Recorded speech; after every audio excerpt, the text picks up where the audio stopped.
मैं दुल्हन बनी बैठी थी, लेकिन ना तो मेरे चेहरे पर कोई खुशी थी, ना ही ताजगी थी, ना ही शादी की दिल में कोई उमंग थी। मैं कमरे में तन्हा अकेली बैठी थी। मैंने सामने लगे आईने में अपने आप को देखा। सुर्ख रंग के दुल्हन के जोड़े में मेरा दुबला पतला हसीन रूप और नाजुक सा शरीर उस 7 फुट से भी ऊंचे लंबे मोटे भद्दे से पहलवान के सामने तो कुछ भी न था। लेकिन मेरी बेबसी की आखिरी हद थी कि मैं उसकी दुल्हन बनी बैठी थी। सिर्फ एक ही दिन में मेरा सब कुछ बदल गया था। मेरी हंसती खिलती जिंदगी नर्क बनकर रह गई थी। अभी तो मैंने जवानी की दहलीज पर कदम ही रखा था कि उस जालिम दरिंदे की नज़र मेरी जवानी पर पड़ गई और उसने मेरी जिंदगी नर्क से भी बदतर बना दी। मेरी अभी उम्र ही क्या थी, 70वें साल में कदम रखा था। पापा जिंदा नहीं थे। घर में हम 3 बहनें और मेरा एक भाई था और मेरी माँ थी। तीनों बहनों में मैं सबसे छोटी थी। मुझसे दोनों बहनें बड़ी थीं और शादी के लिए बैठी हुई थीं। मेरा भाई भोला, नाम का ही भोला था, लेकिन अपने इलाके का तगड़ा पहलवान था। कुछ दिन पहले की ही तो बात है जब मैं अपने पहलवान भाई का मुकाबला देखने गई थी।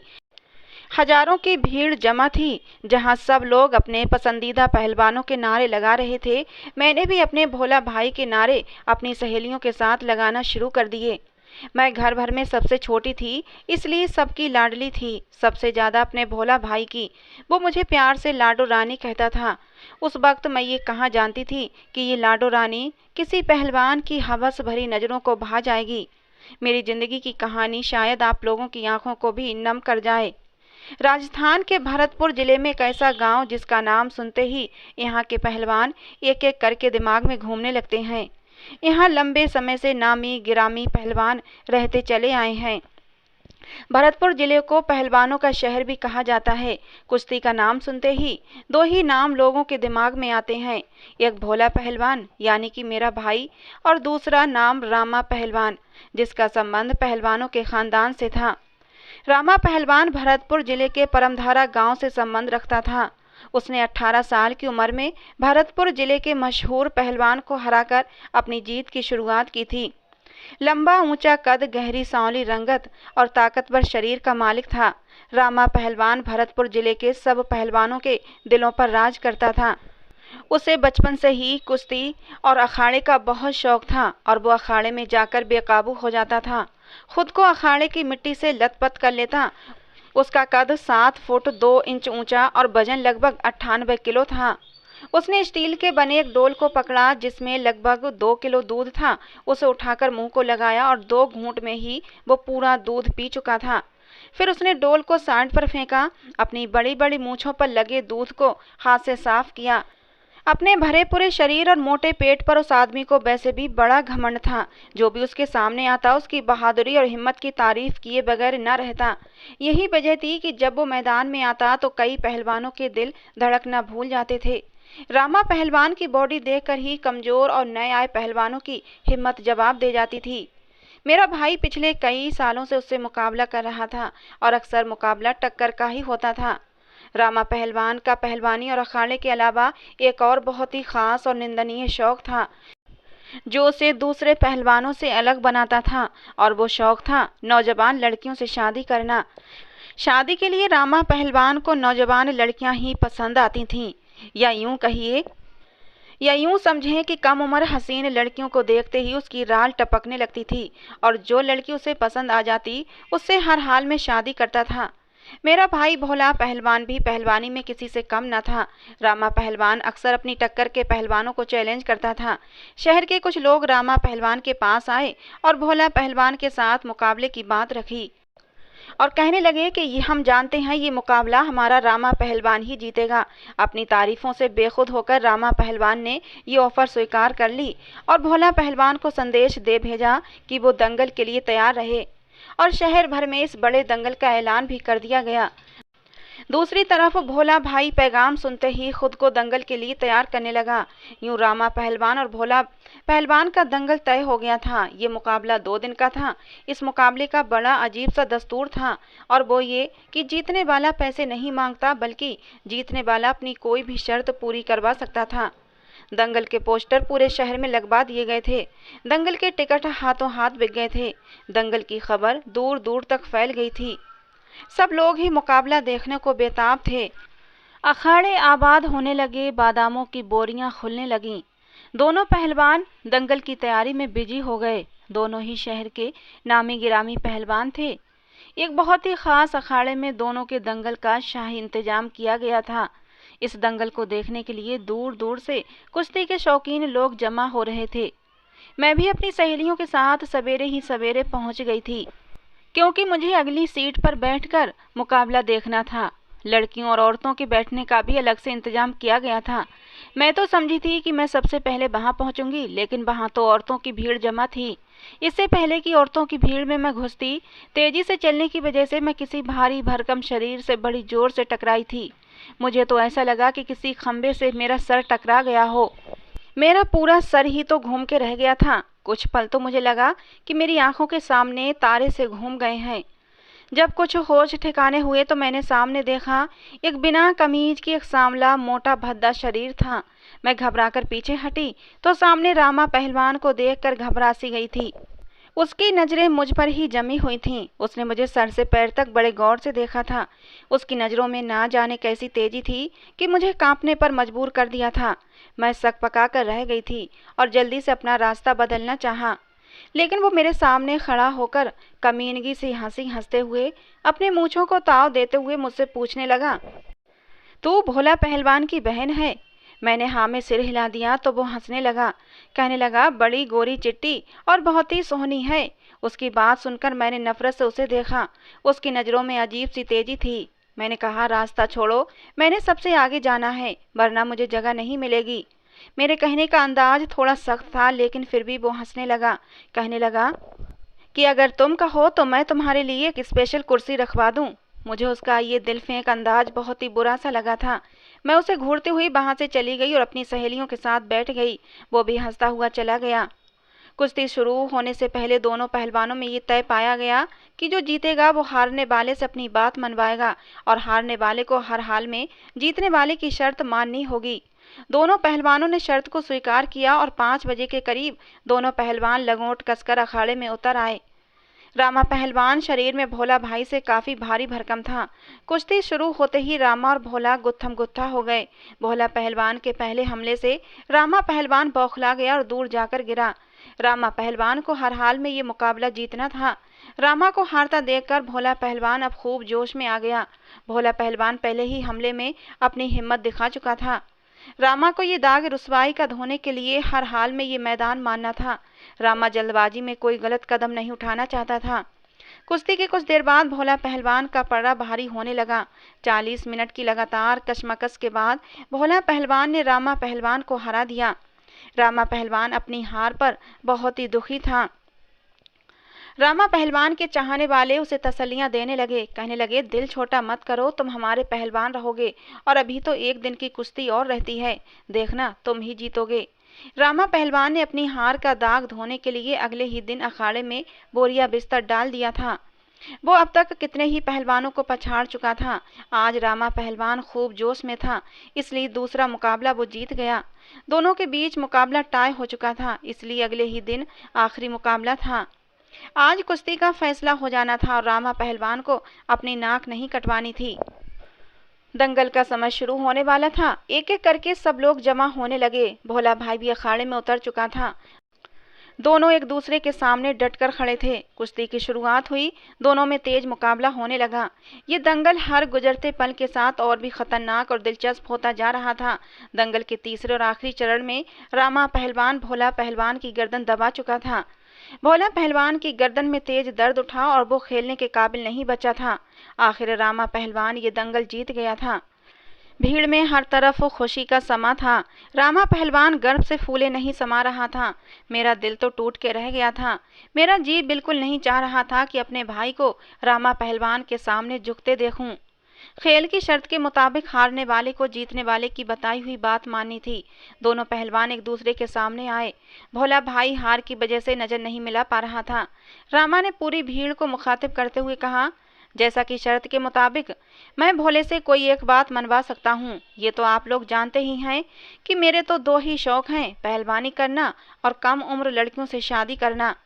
भोला भाई इस बात पर चौंक उठा कि ये बात यहाँ करने का क्या मकसद हुआ? खैर, रामा ने अपनी बात जारी रखते हुए कहा, जैसा कि आप सब जानते हैं कि भोला पहलवान को आज मेरी बात माननी है। तो बात यह है कि भोला पहलवान की 3 बहनें हैं, जिनमें से मुझे सबसे छोटी बहन का रिश्ता चाहिए। ये सुनते ही भोला भाई बुरी तरह बौखला गया और मैं तो सांस लेना ही भूल गई थी। उस इंसान की उम्र 40-45 के लगभग थी और मैं बस 17 साल की थी। सारी भीड़ के सामने भोला भाई ने ये वादा किया था कि वो शर्त मानेगा। सारी भीड़ ये सुनकर खामोश हो गई थी। ऐसी शर्त पहले कभी किसी पहलवान ने नहीं रखी थी। मेरा भाई मेरा नाम सुनकर गुस्से में आ गया। रामा पहलवान को गर्दन से पकड़ लिया और कहने लगा, तेरी हिम्मत कैसे हुई मेरी बहन का नाम लेने की? मेरी बहन इस शर्त का हिस्सा नहीं है।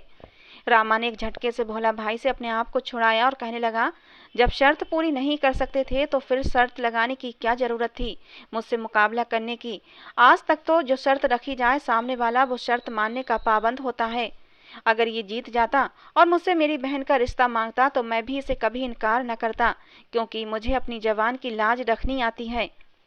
मेरे भाई के खिलाफ लोगों में बातें होनी शुरू हो गई थीं। ये दुनिया बड़ी जालिम है। दूसरों का तमाशा बनता देखने में उससे बड़ा मजा आता है, बल्कि और मिर्च मसाला लगाकर उस बात को बढ़ाया जाता है। हालांकि पूरा गांव रामा पहलवान की इस बात के खिलाफ रहता था कि वो कम उम्र लड़कियों से शादी करता है। आज तक वो 6 शादियां कर चुका था। सब लोग उसकी इस बात के खिलाफ रहते थे, लेकिन आज सबकी जबानें बंद थीं। मेरा भाई मरता क्या न करता, चुप साधे खड़ा रहा और मैं यूं थी कि काटो तो खून नहीं। भोला भाई कुछ बोल न पाया और अखाड़े से बाहर चला गया। मैं भी बड़े भारी कदमों के साथ घर की तरफ चल पड़ी। दिल ही दिल में खुद को कोस रही थी कि क्यों मैं उस इंसान से टकरा गई थी। मुझे इस बात पर बहुत अफसोस था। कैसा बेहिस और बेशरम इंसान था। उसकी पहले से 6 पत्नियां थीं और पहली पत्नी से जो बेटी थी वो मुझसे भी 2 साल बड़ी थी। मैं रोते हुए घर पहुंची तो सामने ही अम्मा खड़ी थीं। मुझे रोता देखकर कहने लगी, तू क्यों रो रही है? कोई बात नहीं, जो भोला हार गया अगली बार जीत जाएगा। अब मैं अम्मा से क्या कहती कि इस बार भोला भाई कुश्ती के साथ साथ मुझे भी हार चुका है। मैं रोते हुए अपने कमरे में चली गई। जब भाई घर पहुंचा तो अम्मा से मेरे बारे में पूछने लगा, क्योंकि वो जानता था कि मैं 3 दिन से लगातार उसकी कुश्ती देखने जा रही हूँ और आज वहाँ होने वाले फैसले को भी सुन चुकी हूँ। वो मेरे कमरे में आ गया। मुझे रोता देखकर उसकी भी आंखें भर आईं। मैं भाई के सीने के साथ लगकर रो रही थी। वो बड़ी उदासी से कहने लगा, खेल से पहले ये तय हुआ था कि हारने वाला जीतने वाले की हर बात मानेगा। वो जो कहेगा हारने वाले को करना पड़ेगा। लेकिन मैं नहीं जानता था कि वो मुझसे मेरी जान ही मांग लेगा। ये कहकर भोला भाई खामोश हो गया और आगे कुछ बोलने की हिम्मत नहीं थी। अखाड़े में होने वाले इस फैसले से मेरा भाई और मेरा बुरा हाल था, मगर मैं कुछ न बोली और अपने भाई के सामने सर झुका दिया। बस आंसुओं पर किसी का जोर नहीं होता, वो मेरी आंखों से बह रहे थे और रो तो मेरा भाई भी रहा था। हट्टा कट्टा मेरा पहलवान भाई, आज उसकी आंखों में आंसू देखे तो मेरा दिल और भी तड़प उठा था। रामा की उम्र 45 साल थी। वो अय्याश टाइप की तबीयत का मालिक था और उसे हमेशा कम उम्र लड़कियों से शादी का शौक रहा था। जहाँ कम उम्र लड़की उसे पसंद आती वो किसी न किसी तरह उससे शादी कर ही लेता था। हर कोई अपनी बेटी को उससे दूर रखता था। उसकी पहले से 6 पत्नियां थीं और 4 पत्नियों की उम्र बहुत ही कम थी। वो बहुत ही सख्त तबीयत का मालिक था और पहलवानी का रौब अपनी पत्नियों पर खूब झाड़ा करता था। यही वजह थी कि वो खुद से कम उम्र नासमझ लड़कियों से शादी करता था। पूरा इलाका जानता था कि वो अपनी पत्नियों को पांव की जूती समझता था। सब कुछ जानते बूझते मेरा शादी के लिए राजी होना बहुत मुश्किल था। फिर मेरी 2 बड़ी बहनें भी तो थीं, उनका भी तो सोचना था। छोटी बहन की शादी के बाद कोई क्यों बड़ी बहनों से शादी करता, वो तो बैठी ही रह जाती। कितनी ही सोचें थीं जो मुझे तंग कर रही थीं, लेकिन मैं करती भी तो क्या करती। भाई के लिए मुझे हर हाल में ये कुर्बानी देनी ही थी। मेरा इनकार भाई का सर झुका देता। पहले हार की बदनामी, उस पर अब अपनी शर्त न मानने की बदनामी। मेरे भाई की इज्जत खराब हो जाती। आज तक मेरे भाई की जुबान से जो निकला था उसने वो पूरा करके दिखाया था। पहलवानों की जबान पत्थर की लकीर होती है और मेरा भाई पूरी भीड़ के सामने जबान दे चुका था। ये अलग बात है कि उसे रामा की इस बुरी नीयत के बारे में पता नहीं था, इसीलिए अब इनकार का सवाल ही पैदा नहीं होता था। मेरा दिल चाह रहा था कि जाकर रामा पहलवान का मुंह तोड़ दूं और उसका गुरूर खाक में मिला दूं, लेकिन मैं मजबूर थी। मैं डरी सहमी अपने भाई के साथ लगी रो रही थी। भाई मेरे सामने सर झुकाए बैठा था। मैं जानती थी मेरे भाई का मुझसे नजरें मिलाना कितना मुश्किल था। मैं तो उसकी लाडली बहन थी। मैं अपने भाई का हाथ पकड़े बेड पर उसके पास बैठ गई और बड़ी मुश्किल से हिम्मत बांधकर बड़े प्यार से बोली, भाई, मुझे आपकी इज्जत से बढ़कर कुछ नहीं चाहिए। आपने मुझे पाला है, आज तक मेरी हर ख्वाहिश को पूरा किया है, कभी किसी बात के लिए मना नहीं किया। तो फिर अब मैं कैसे इनकार कर सकती हूँ? मैं जानती हूँ आप मजबूर हैं, आपने मेरे साथ कोई ज़बरदस्ती नहीं की, तो मैं भी आपकी इज्जत नीलाम नहीं होने दूंगी। आप रामा पहलवान से कह दें कि वो आ जाए बारात लेकर, मैं तैयार हूँ।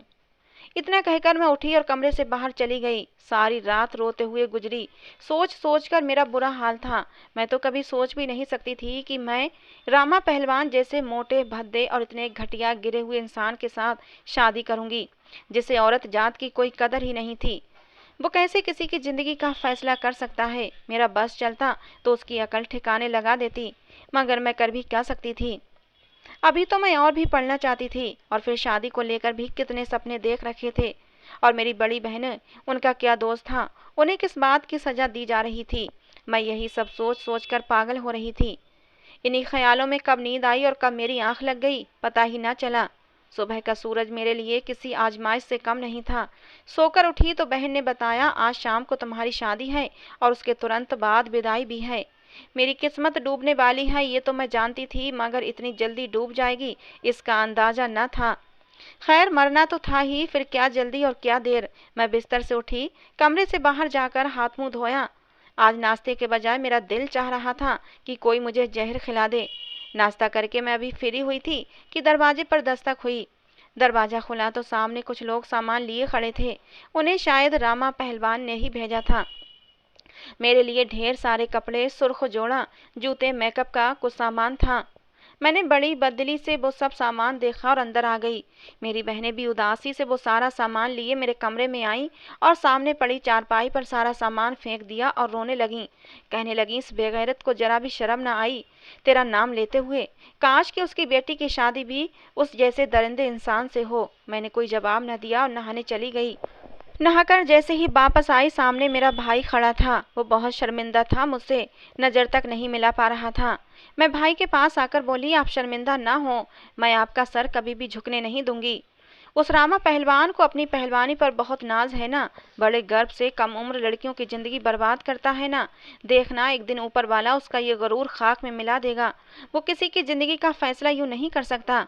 भाई ने कहा, मगर तुम्हारी जिंदगी तो दांव पर लग गई है, तुम्हारा क्या कसूर है? मैंने भाई को तसल्ली दी। मेरी तसल्ली से भाई को कुछ हौसला मिला था। शाम का समय हुआ, मुझे दुल्हन बनाया गया। दुल्हन तो मैं बन गई थी, लेकिन दिल खून के आंसू रो रहा था। मैं रामा पहलवान की दुल्हन बन रही थी। कैसे एक ही दिन में मेरी तकदीर बदल गई थी, मैं सोच भी नहीं सकती थी ये सब इतना अचानक हो जाएगा। मेरे आंसू रुक नहीं रहे थे। बारात भी आई और मैं विदा होकर रामा पहलवान के घर भी आ गई। मुझे देखकर उस इंसान के घर वालों के मुंह बने हुए थे। उसकी 6 की 6 पत्नियां भरी पूरी शरीर की मालिक थीं। कम उम्र पत्नियां भी अच्छी खासी सेहतमंद थीं। उस समय मैं ही बहुत ही नाजुक सी थी। उसकी बेटी भी मुझे देखकर नाक भौं चढ़ाते हुए अपने कमरे में जाने लगी, तो रामा पहलवान ने उसे पुकारा और कहा, इधर आकर अपनी नई माँ से मिलो। बाप की तेज आवाज पर वो नाराजगी से मेरे पास आकर बैठ गई और थोड़ी देर बाद रामा मुझे कमरे में ले आया। मुझे लगा किसी ने मेरा दिल मुट्ठी में ले लिया हो। उसने जैसे ही कमरा बंद किया, मुझे लगा मेरा सांस बंद हो गया है। मैं उसकी हमराही में बेड पर आकर बैठ गई थी। वो मेरे सामने बैठ गया। मुझे उस इंसान की शक्ल से भी नफरत महसूस हो रही थी। मैं उसे देखना गवारा नहीं करना चाहती थी। वो मेरी तारीफें करता रहा और अपनी मोहब्बत का इजहार भी, लेकिन मेरे लिए ये सब कुछ बेमानी था। धीरे धीरे वो मेरे करीब होता जा रहा था। मैंने दुख से अपनी आंखें बंद कर लीं। कल से मैं रो रही थी और रोते रोते मेरी आंखों से आंसू सूख गए थे। इस वक्त भी 2 आंसू मेरे गालों पर फिसल आए थे, जिन्हें मैंने बेदर्दी से साफ कर लिया। वो मेरे बहुत करीब आ चुका था। उसके शरीर से उठती गंदी बदबू मेरे नाक से टकराने लगी थी। मेरी ये रात किसी कयामत से कम न थी, क्योंकि मुझे उस इंसान से सिर्फ नफरत थी। उसने मुझे अपनी मोटे मोटे बाजुओं में किसी नाजुक सी गुड़िया की तरह जकड़ लिया था और मेरे मुंह से एक सिसकारी निकल गई थी। मेरी मोहब्बत में वो पूरा का पूरा डूब चुका था, लेकिन मैं तो उसे देखना भी गवारा ना करती थी। वो मेरे लिए रोज नए नए कपड़े लाता, सोने चांदी के जेवरात लाता, लेकिन ना तो मैं उसके लाए कीमती कपड़े पहनती और ना ही उसके लाए हुए कपड़े पहनती थी। बस सादा से कपड़ों में पहने मैं सादगी से रहती। मेरी शादी को 1 महीना गुजर गया था, लेकिन मैंने आज तक उस इंसान को नज़र भरकर देखा भी न था। उससे ना ही बात की थी, एक शब्द तक नहीं बोलती थी। वो शायद ये समझता था कि उसकी दौलत, मोहब्बत और कीमती कपड़े जेवरात मुझे उससे मोहब्बत करने पर मजबूर कर देंगे, लेकिन ये उस इंसान की भूल थी। वो मुझसे बात करता, लेकिन मैंने आज तक उसकी बात का जवाब नहीं दिया था।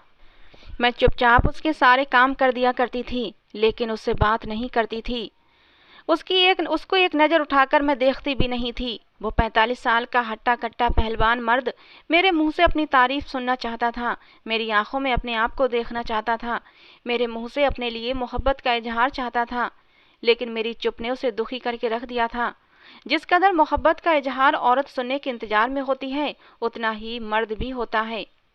एक बार मुझे मालूम हुआ कि शिंदे पहलवान का मुकाबला रामा पहलवान से होने वाला है, जो कि उम्र में रामा पहलवान से भी बड़ा है और बदले में उसकी बेटी का हाथ मांगने वाला है। उस दिन पता नहीं क्यों मेरे दिल से सदा निकली थी कि हे भगवान, इसने मेरी जिंदगी बर्बाद कर दी, आज तू भी इसे सबक सिखा दे। इसे बता दे कि दूसरों की जिंदगी बर्बाद करने वाला इंसान कभी अपनी जिंदगी में आबाद नहीं रह सकता। और फिर मेरे दिल की सदा रंग लाई थी। वो शिंदे पहलवान से मुकाबला हार गया और ऐसा ही हुआ था। रामा पहलवान उससे लड़ नहीं पाया और हार गया। उस इंसान ने कहा कि वो अपनी बेटी की शादी मेरे साथ करवा दे। शिंदे पहलवान ने कहा कि मुझे पता है तुम अपनी जबान से नहीं फिरोगे, क्योंकि तुम अपनी जबान के पक्के हो। अब रामा पहलवान की हार पर जश्न मनाने की बारी मेरी थी। वो तो यूं था कि जैसे अपने बाल ही नोच लेगा। अब वो बेबसी के आंसू उस इंसान के सामने बहा रहा था, लेकिन अपनी बात से फिर नहीं सकता था। जब ये खबर उसने घर आकर सुनाई तो उसकी पत्नी और बेटी रोने लगी, कहने लगी, मैं तो बहुत छोटी हूँ। वो बिलख बिलख कर बाप के सामने रो रही थी, विनती कर रही थी। आंसू तो रामा पहलवान की आंखों में भी बह रहे थे। वो अब इस दर्द को समझा था जो उस वक्त मैं और मेरे भाई ने सहा था। वो इंसान शायद अब पछतावे की चक्की में पिसने लगा था। उसकी बेटी की शादी उस शिंदे पहलवान से हो गई थी।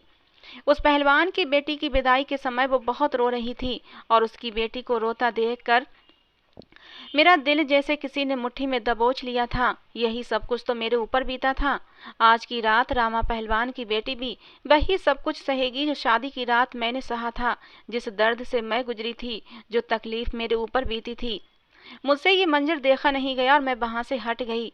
उस इंसान ने दोबारा उसकी बेटी से उसे मिलने नहीं दिया था। वो अब ज्यादातर रोता ही रहता था और बीमार भी रहने लगा था। एक बार मेरे सामने हाथ जोड़कर कहने लगा, मुझे माफ कर दो, मैंने तुम्हारे साथ अच्छा नहीं किया, तुम्हारे साथ जुल्म किया है। मैंने सिर्फ तुम्हें देखा और तुम पर फिदा हो गया। ये नहीं सोचा कि तुम्हारी ख्वाहिश और पसंद भी कुछ अहमियत रखती है। तुम्हारी आंखों में मैंने हमेशा अपने लिए नफरत ही देखी है। मुझे लगा था कि मेरी दौलत और मेरी मोहब्बत तुम्हें बदल देगी, लेकिन नहीं, तुम्हारी नफरत और खामोशी नहीं टूटी।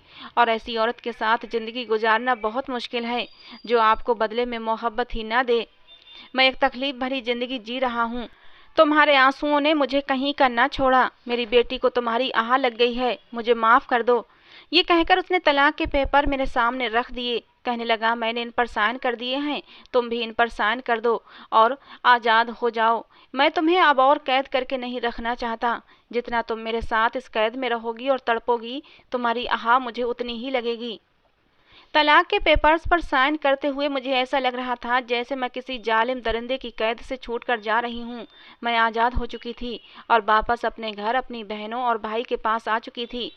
लेकिन रामा पहलवान के साथ बिताए ये 6 महीने मेरी जिंदगी के सबसे भयानक दिन थे और ये मुझसे भुलाए नहीं जाते थे। मैं रातों को चीख मार कर उठकर बैठ जाती थी।